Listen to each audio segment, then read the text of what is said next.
Welcome, everyone, to the Deep Dive. Today, we're taking you on a pretty extraordinary journey into India. Think of it less like just a country on the map and more like a living, breathing mosaic.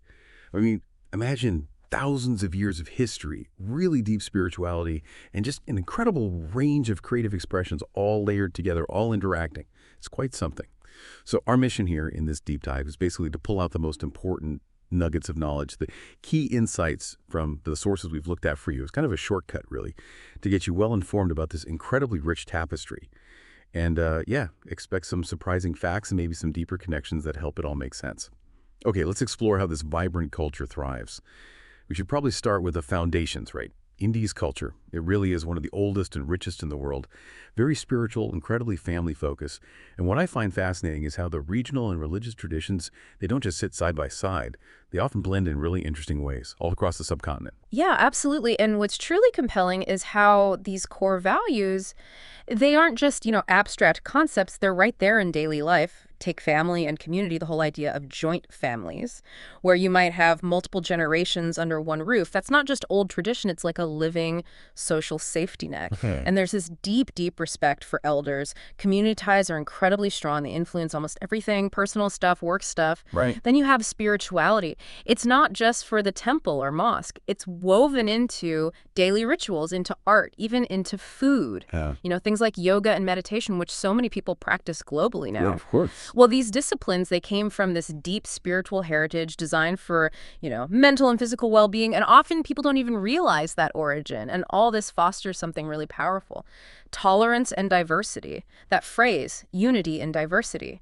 It's not just a slogan in India. It's more like a constant dynamic process. How do countless languages, religions, lifestyles actually coexist? It often leads to this really rich exchange of ideas, of traditions. It's quite unique. That idea, unity and diversity, it really hits home when you think about the sheer number of people. India is home to, over 1.4 billion people now? That's right. Representing just this incredible array of ethnic groups, languages, traditions. So how does a population that vast, that varied, even communicate? Well, that diversity, it's maybe most striking when you look at the languages. India officially recognizes 22 languages. 22. Wow. But the real sort of linguistic magic is how Hindi and English often work as bridge languages. They let people communicate across different regions. And what's even more fascinating, I think, is the code switching you hear all the time. Ah, right. Mixing languages. Exactly. It's totally normal for people to just fluidly move between maybe 3 or 4 languages in just one conversation. It really shows India's inherent multiculturalism. It makes it one of the most sort of linguistically agile places on earth. You'll hear Bengali over in West Bengal, Tamil down in Tamil Nadu, Marathi in Maharashtra. Each one is a real cultural identifier. Yeah. And it's similar with religions. The landscape there is just so rich, so vibrant. Hinduism is the majority, yes, but it exists alongside really significant populations of Islam, Christianity, Sikhism, Buddhism, and Jainism. Right. So this diverse religious tapestry means you see places of worship everywhere. Intricate temples, grand mosques, welcoming churches, those beautiful golden gurdwaras. They aren't just buildings, They're vital community hubs, deeply woven into the social fabric, influencing local customs, festivals, everything. Okay, so from those core values, that incredible human diversity, let's maybe shift to how this cultural identity looks, how it expresses itself visually. Let's talk about Indian style and fashion, Right. because that really seems like a place where culture is worn. It quite literally. It's dynamic, reflects regions, traditions, and modern life too. Oh, absolutely. And when you look at traditional wear, you see this amazing blend of elegance and deep regional artistry. For women, well, there's the sari, obviously. Yeah. That iconic unstitched drape, the way it's draped, the fabric itself often tells you about the region, about the occasion. It signifies such elegance. Yeah. Then you've got the salwar kameez, which is really versatile, comfortable, a 3-piece suit, basically. And the lehenga choli, that's the skirt and blouse, often incredibly elaborate, especially for weddings and big celebrations. Okay. And for men, you've got the kurta pajama, a tunic and trousers, the traditional dhoti, which is a wrapped garment, the more formal sherwani, like a long coat, or the lungi, which is more casual. But across all of these, the hallmarks are just stunning. You see intricate embroidery, really bold, saturated colors, that shimmering gold threadwork zari, it's called. Zari, right. Yeah, centuries-old craft adds such richness. And beautiful handmade textiles. Each piece really does tell a story. Telling a story. I like that. And it's not just looking back, is it? Contemporary fashion in India sounds just as exciting. How are designers today working with that heritage, but also looking forward? Yeah, this is where it gets really interesting. You have designers like Sabyasachi, Manish Malhotra, Ritu Kumar. They're globally recognized now. And what they often do so brilliantly is take those traditional Indian aesthetics, think the vibrant prints, luxurious fabrics, classic shapes, and they reinterpret them. Modern cuts, global sensibilities. It creates this fusion that feels distinctly Indian, but also has this universal appeal. Right. And you really can't talk Indian fashion without mentioning Bollywood. Oh, yeah. The movies. Exactly. The film industry is a massive trendsetter. It creates these looks that people aspire to, especially for weddings and festivals. It influences everything, colors, embellishments, styles right across the country. Speaking of festives, India's calendar seems absolutely packed with festivals and celebrations, usually full of music, dance, amazing food, and just explosions of color, right?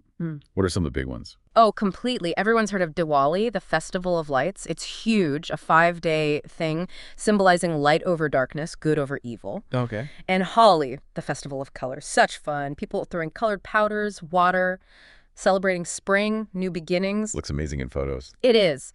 But there are so many others, each with its own unique feel. You've got Eid, marking the end of Ramadan.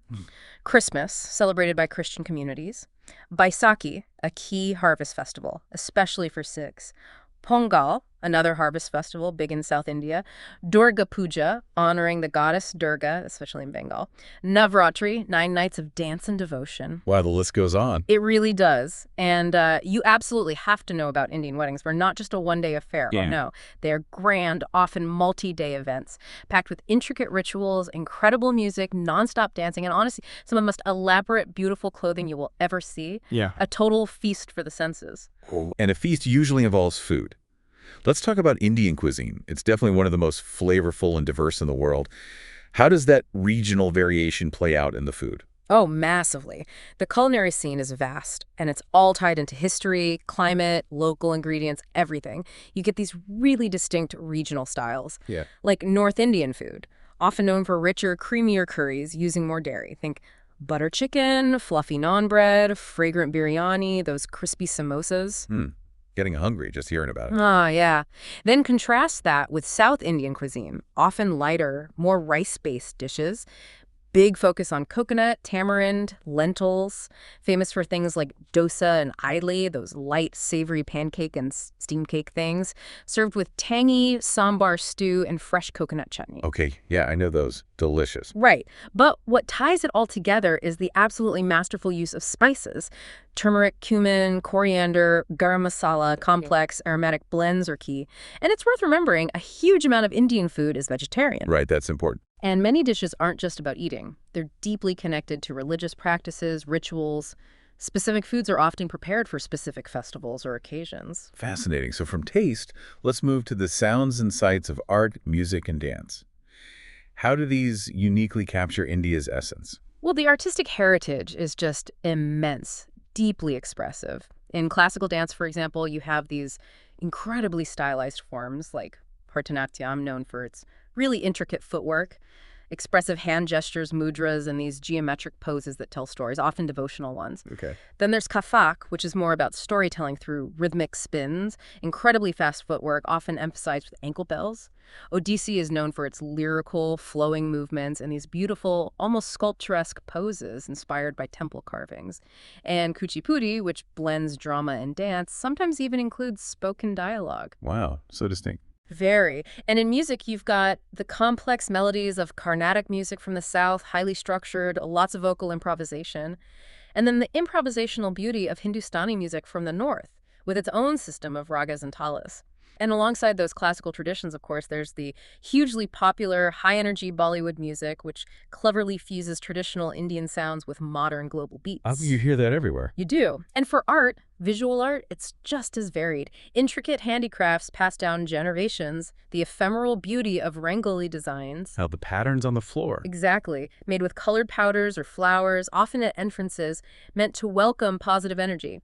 Beautiful, but temporary. Then you have detailed miniature paintings telling historical or mythological stories, and really distinctive tribal art forms like Warli, with its simple geometric figures showing daily life, or Madhubani, known for vibrant colors, detailed mythological scenes, and intricate patterns. That incredible artistic expression, it seems like it's mirrored in the physical landscape, too, in the buildings. Let's talk about architecture and heritage. It spans everything, doesn't it? Ancient temples, huge forts, Mughal palaces, colonial-era buildings.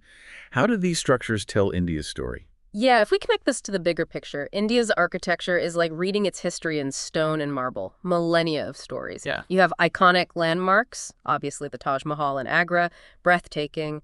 A marble mausoleum, yes, but really a symbol of eternal love and the peak of Mughal grandeur. Truly iconic. Then there are the ancient Khajuraho temples. They're famous, maybe infamous sometimes, for their incredibly intricate carvings, depicting everything from daily life to mythology in detail. The Mysore Palace down south is this amazing example of Indo-Saracenic architecture, just regal. And the Golden Temple in Amritsar, the holiest shrine for Sikhs, that reflective golden facade, it just radiates peace, spirituality. And there are others you really should know. The Charminar in Hyderabad, that iconic four-minaret structure. The imposing Gateway of India in Mumbai, a colonial-era arch monument right on the harbor. And the towering Qutub Minar in Delhi, a UNESCO site, with its incredible Indo-Islamic design. Each one represents a different time, a different artistic tradition, a different cultural influence. It just shows the sheer depth of history there. So, wrapping this up, what does this all mean for you, the listener? We've covered a lot, a real whirlwind tour, but I hope this deep dive has given you a genuinely vibrant and nuanced look into the immense depth, the sheer energy of India's cultural tapestry. Hopefully you've got a better feel now for its rich history and all those diverse creative ways it's expressed. And maybe this raises an important question for you to think about.